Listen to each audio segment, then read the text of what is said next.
뉴스 시작합니다. 저는 동정민입니다. 공정과 상식을 기치로 열었던 윤석열 정부의 용산 시대는 완전히 막을 내렸습니다.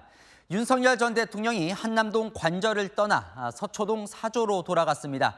파면 결정 난 지 일주일, 한남동 관저로 입주한 지는 2년 5개월여 만에 전직 대통령 자연인으로 살던 집에 돌아온 겁니다. 윤 전 대통령은 나라와 국민을 위한 새로운 길을 찾겠다며 향후 뭔가 역할을 하겠다는 의지를 밝혔습니다. 마지막 떠나는 모습, 그리고 집으로 돌아오는 모습, 현장 취재기자 연결해서 자세히 알아보겠습니다. 자, 이서영 기자, 서초동 사저 앞에 나가 있는데요. 아직 사람들이 모여 있네요.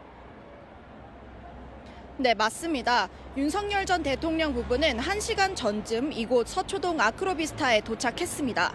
지난 2022년 11월 7일 대통령 관저에 입주한 뒤 886일 만에 다시 사저로 돌아온 겁니다.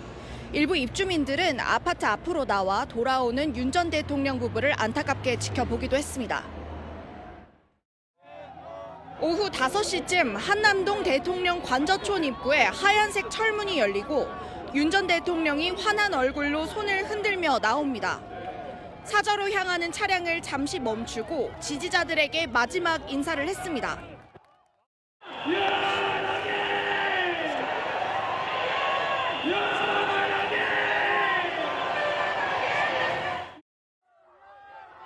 윤 전 대통령은 청년들과 포옹하며 인사했고 지지자들과 일일이 손을 잡으며 마지막 인사를 나눴습니다. 별도의 발언을 하고 싶은 듯 마이크가 없는지 문의하는 듯한 모습도 여러 차례 보였지만 다시 탑승했고 한남대교를 건너면서도 배웅 나온 지지자들에게 손을 흔들었습니다. 윤 전 대통령은 변호인단을 통해 대한민국 국민의 한 사람으로 돌아가 나라와 국민을 위한 새로운 길을 찾겠다며 자유와 번영의 대한민국을 위해 미력 하나마 노력을 아끼지 않겠다는 메시지를 냈습니다. 대통령실 직원들도 관저를 찾아 윤 전 대통령의 마지막 가는 길을 배웅했습니다. 지금까지 서울 서초동 윤 전 대통령 사저 앞에서 전해드렸습니다. 전직 대통령들은 퇴임 후 늘 이런 주택으로 돌아갔습니다. 최대 10년간 받는 경호 편의성도 감안된 결정인데요. 윤 전 대통령은 보신 것처럼 원래 살던 아파트로 들어갔죠. 첫 전직 대통령 아파트 경호는 아무래도 다른 점이 있습니다. 최승현 기자입니다. 윤석열 전 대통령이 서초동 아파트 입구에 내리고 김건희 여사도 하차해 뒤따르는 모습이 보입니다. 아크로비스타 입주민들이 노란 꽃다발을 선물하며 맞이합니다. 전직 대통령 중 처음으로 공동주택 생활이 시작된 겁니다. 경호처도 전례 없는 전직 대통령 공동주택 생활 경호에 착수했습니다. 윤 전 대통령 집뿐 아니라 아파트 입구까지 경호구역으로 설정이 이루어집니다. 따라서 필요할 경우 그 안에선 검문 검색 등이 가능합니다. 보통 경호 인력은 전직 대통령 사저 근처에 새로 경호동을 지어 그 안에서 생활합니다. 하지만 공간이 없다 보니 주변 상가 건물 공실을 확보해 경호 인력을 배치한다는 계획입니다.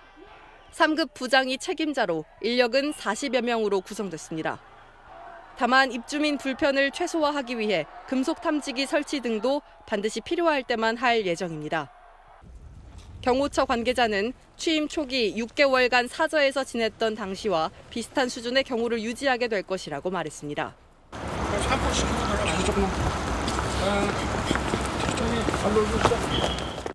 10마리가 넘는 윤 전 대통령의 반려동물들도 함께 아크로비스타에 입주해 생활합니다. 채널A 뉴스 최승현입니다. 아는 기자 정치부 이세진 기자 나와 있습니다. 윤석열 전 대통령이 오늘 이제 사저로 돌아갔습니다. 가장 관심은 윤 전 대통령이 이번 대선에서 뭔가 개입할 만한 역할을 할 거냐. 지금 대체 무슨 생각일까요? 네, 오늘 관저를 나오는 모습 어떠셨나요? 지지자들과 포옹하고 손을 흔들고 악수하고 달리는 차량의 창문을 연 채 연신 손을 흔들고 윤 전 대통령의 생각은 명확해 보입니다. 명확하다는 건 무언가 하겠다는 뜻이 지금 보인다는 겁니까? 네, 오늘 떠나는 모습도 그렇고요. 그리고 대통령을 위해, 대한민국을 위해 노력하겠다라는 메시지도 그렇고요. 여기에 최근 측근들이 관찰한 윤 전 대통령의 발언과 감정 등을 종합하면 무언가 역할을 한다는 쪽을 가리키는 것 같습니다. 일단 감정은 무슨 말이에요? 최근 대통령을 만났거나 주변에 있는 이들이 하나같이 말하는 감정이 바로 배신입니다. 계엄과 탄핵 과정에서 느낀 배신감이죠. 주변 사람에 대한 감정인 겁니다. 이철우 경북지사가요, 윤 전 대통령이 충성심을 강조했다는 것과 일맥상통하죠. 자신을 등진 정치인부터 믿었던 헌법재판관까지 배신을 당했고, 그로 인해 못다 이루고 꺾인 과제가 남았다라는 인식이란 취지입니다. 어려울 때 돌아선 사람은 반드시 기억하는 스타일이다. 윤 전 대통령을 잘 아는 인사가 한 말인데 향후 역할에 동력이 될 거라고 하더군요. 뭐 그렇다고 이 배신이라는 감정 하나만으로 역할을 하진 않을 것 같은데요. 네, 맞습니다. 측근들은요, 현실적인 문제도 윤 전 대통령을 움직이게 한다고 하던데요. 취재해보니 어제까지 자신을 따르던 이 정무직 공무원들의 앞길을 걱정했다고 합니다. 본인과 가족의 앞날도 순탄치만은 않죠. 형사재판은 이제 시작인데 현직일 때와 비교하면 방어력이 완전히 달라집니다. 특히 정권이 교체되면 더 깊숙하게 칼날이 들어온다고 보니까요.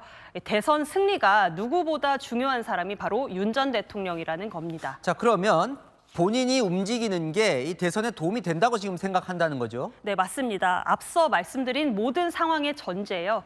윤 전 대통령이나 대통령 측은 역할을 하는 게 대선 승리에 도움이 된다고 판단하는 것 같습니다.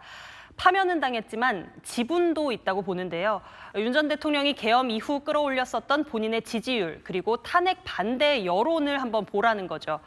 결말에 다다를수록 1% 지지도가 아쉬운 후보들 입장에서는 무시할 수 없는 세력이라고 생각하는 겁니다. 보수 세력의 완전한 결집 없이는 대선에서 승리할 수 없고, 또 윤석열 없이는 보수 세력의 완전한 결집이 어렵다고 보는 거죠. 자, 그럼 언제부터 나서는 거예요? 만약에 나선다면 경선 때부터 나설까요? 참모진들은요, 사저 정치의 등판 시점, 경선보다는 본선일 가능성이 높다라는 판단입니다. 이재명 민주당 대표와의 1대1 경쟁에서 등장해야 더 명분도 있고 폭발력도 있을 걸로 보는데요. 아직까지 단정할 수는 없습니다. 자, 그러면 윤 전 대통령이 나서는 게 실제로 국민의힘 당도 도움이 된다고 보나요? 당의 생각은 여기서부터 갈립니다. 윤 전 대통령의 심정은 이해하겠다라면서도 안 나서는 게 도와주는 거다라고 봅니다.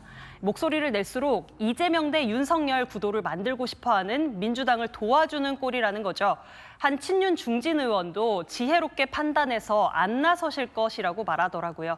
2달 안 남은 대선이지만 사저 정치라는 변수가 국민의힘의 리스크가 될지 당에서는 촉각을 곤두세우고 있습니다. 네, 잘 들었습니다. 아는 기자 이세진 기자였습니다.